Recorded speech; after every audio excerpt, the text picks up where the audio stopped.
Welcome to the MS science academy. मैं हूं मीनू श्रीवास्तव और आज हम बहुत इंपॉर्टेंट पॉइंट डिस्कस करेंगे सिलेबस के अपडेट के बारे में। जी हाँ, NCERT की गाइडलाइंस आ चुकी हैं सिलेबस के बारे में और क्या क्या सिलेबस हमें पढ़ना है, क्या छोड़ना है, ये सारी चीज़ें हमें, ये सारी जानकारी हमें इस वीडियो में मिलेगी। अगर आप इस वीडियो के लास्ट तक रहते हैं तो आपको 12th बायोलॉजी का सिलेबस आपको अपडेट रहेगा कि क्या आपको पढ़ना है और उसमें क्या छोड़ना है। और यहाँ पर जो इमेजेस आएंगी उन इमेजेस के थ्रू मैं आपको अच्छे से एक्सप्लेन करूँगी कि चैप्टर वाइज क्या क्या चेंजेस हुए हैं। इससे हमें पता लगेगा कि हमारे लिए बेसिकली क्या क्या इम्पॉर्टेंट है। ओके और अगर आपको ये इमेजेस जो आ रही हैं वो आपको जो है डाउनलोड करना है अगर हार्ड कॉपी में तो मैं आपको डिस्क्रिप्शन बॉक्स में इसका लिंक भी प्रोवाइड कर दूंगी। ओके तो यहाँ पर हम ये बात करेंगे कि 12th बायोलॉजी का जो सिलेबस है उसके अंदर क्या क्या अपडेट हुए हैं।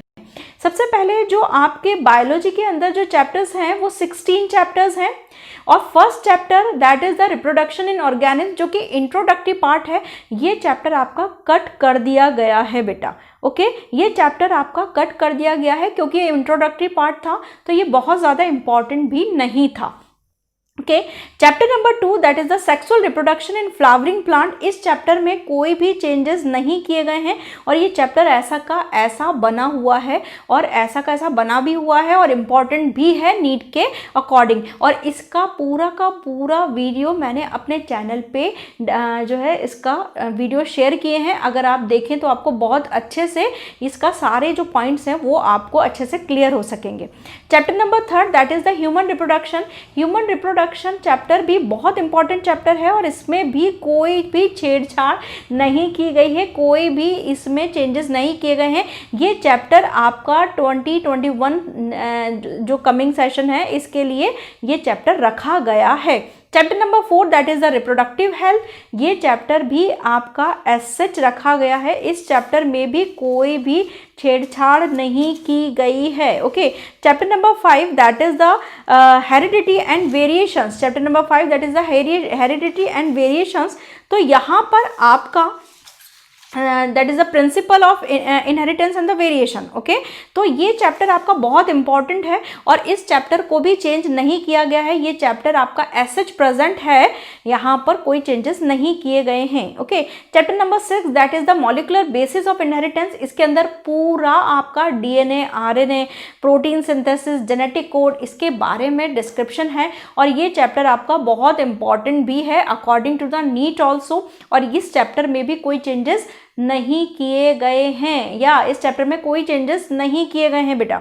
अब यहाँ पर chapter number 7 that is the evolution chapter, chapter number 7 that is the evolution chapter और इवोल्यूशन चैप्टर यहाँ पर हटा दिया गया है। यस आप अच्छे से सुन लीजिए कि चैप्टर नंबर 7 इवोल्यूशन चैप्टर हटा दिया गया है। तो कहीं ना कहीं कुछ लोगों के लिए रिलैक्सिंग पॉइंट है, जिनको ये थोड़ा सा सोशल जैसा चैप्टर लगता था कि जो है उसको लर्न करने में दिक्कत होती है। बच्चे मुझसे यही कहते थे कि मैडम हम इसको याद करें, वो जियोग्राफिकल बैरियर्स और वो ऑल द थिंग्स वो हमसे याद नहीं होते हैं, तो वो बहुत एक रिलैक्सिंग पॉइंट है, तो आप अपनी पेंसिल से उसको बड़ा बड़ा कट कर लीजिए, वो चैप्टर आपके नहीं है सिलेबस में। अब chapter number 8 that is the human health and diseases, ये चैप्टर आपका सिलेबस में रखा हुआ है, यानी कि इस चैप्टर में कोई चेंजेस नहीं है और ये चैप्टर आपका सिलेबस में है। Chapter number 9 that is the strategies for the enhancement in the food production, ये चैप्टर आपका कट कर दिया गया है बेटा, ये चैप्टर आपके सिलेबस में नहीं है। चैप्टर नंबर 10 दैट इज आपका microbes in the welfare, chapter number 10 microbes in the welfare, ये चैप्टर आपका प्रेजेंट है आपका नए सिलेबस में। ओके चैप्टर नंबर 10 में आपका सिलेबस में ये चैप्टर प्रेजेंट है। Chapter number 11 and 12, chapter number 11 और 12 बायोटेक्नोलॉजी से रिलेटेड आपका पूरा का पूरा यूनिट है। Chapter number 11 that is the biotechnology principle and process and chapter number 12 biotechnology and its application, ये दोनों चैप्टर आपके सिलेबस में हैं, इनमें कोई चेंजेस नहीं किए गए हैं। Okay chapter number 13 that is the organism and population, इस चैप्टर के अंदर कोई चेंजेस नहीं किए गए हैं। ये चैप्टर आपके सिलेबस के अंदर प्रेजेंट है। ओके, चैप्टर आपके सिलेबस के अंदर प्रेजेंट है। चैप्टर नंबर 14 दैट इज आपका ecosystem.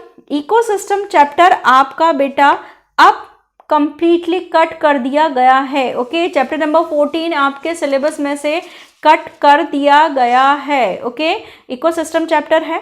Chapter number 15 is biodiversity and its conservation. I am repeating, chapter number 15 that is the biodiversity and its conservation. ये चैप्टर आपके सिलेबस में present है। Okay, ये चैप्टर आपके सिलेबस में present है। Chapter number 16 को कंप्लीटली ऑमिट आउट किया गया है, कट किया गया है। The chapter number 16 is the environmental issues, और ये चैप्टर आपके सिलेबस से हटा दिया गया है। Okay, so I am repeating, आपका चैप्टर नंबर 1, ओके, आपका चैप्टर नंबर 1, ओके, उसके बाद आपका chapter number 7, chapter number 9, chapter number 14 and chapter number 16 ये आपके सिलेबस से हटा दिए गए हैं। ओके, और बाकी आपके सिलेबस में जो चैप्टर्स रखे गए हैं उनके अंदर कोई भी चेंजेस नहीं किए गए हैं। ये चैप्टर्स आपके सिलेबस से ऑमिट आउट कर दिए गए हैं। तो अभी तक आपको मेरे चैनल पे chapter number 2 sexual reproduction in flowering plants के वीडियोस मैंने अपडेट कर दिए थे, अपलोड कर दिए थे, लेकिन मैं अभी थोड़ा सा उसकी स्पीड मैंने कम कर रखी थी कि मैंने कहा क्या अपडेशन आएगा, वो मुझे भी थोड़ा सा कन्फ्यूज़न था। लेकिन अब जो पिक्चर क्लियर हो चुकी है, तो अब आपको मेरे चैनल पे बहुत जल्दी वीडियोस भी मैं डालूंगी, और आई थिंक आपको सिलेबस कवर करने में हेल्प मिलेगी बहुत अच्छे से।